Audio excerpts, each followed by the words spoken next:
मी आता विराज स्टेशन ते बोळिंजा असा ट्रॅक्टरनं प्रवास करत आहे, कारण या रस्त्यावरती अद्यापही 4 ते 5 फूट पाणी साचलेलं आहे। नेमके ट्रॅक्टरमधून प्रवास करणाऱ्या नागरिकांचं म्हणणं काय आहे हे आपण जाणून घेणार आहोत। काय सांगणार तुम्ही की ट्रॅक्टरनं प्रवास करत आहेत, काय वस्तुस्थिती आहे?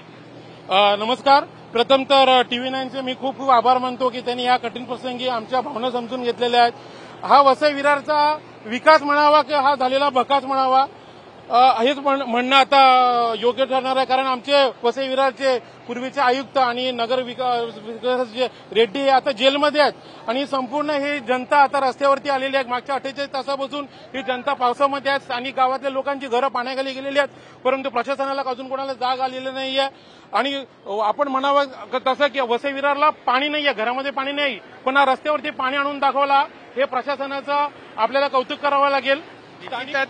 लोक त्रासलेले आहेत का? तुम्हाला आज ट्रॅक्टरच्या पुढे बसून प्रवास करावा लागतोय, काय भयावह परिस्थिती, कुठून आलात आणि कुठे जायचंय?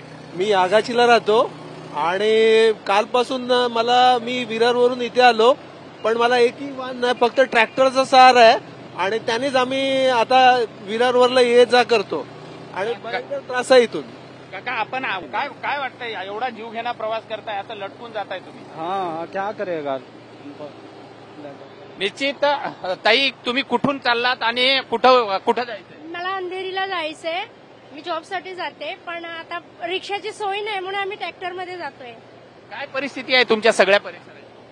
खूप सारे पाणी भरले विरारमध्ये, काय निश्चित आपण बघितलेलं आहे की नागरिकांना आता पर्यायी व्यवस्था राहिलेली नाहीये, कारण सर्व महापालिकेची परिवहन सेवा बंद आहे, लाल परी बंद आहे, या ठिकाणी रिक्षे पाण्यामध्ये जाऊ शकत नाहीयेत आणि दुसरी गोष्ट, रस्त्यावर आता दुसरा पर्याय नसल्यामुळे केवळ या ट्रॅक्टरची तरी प्रवासी वाहतूक होत असल्यामुळे नागरिकांना याचा एक दिलासा मिळत आहे। व्हिडिओ जर्नलिस्ट संतोष कदमसह विजय गायकवाड, TV9 मराठी, विरार।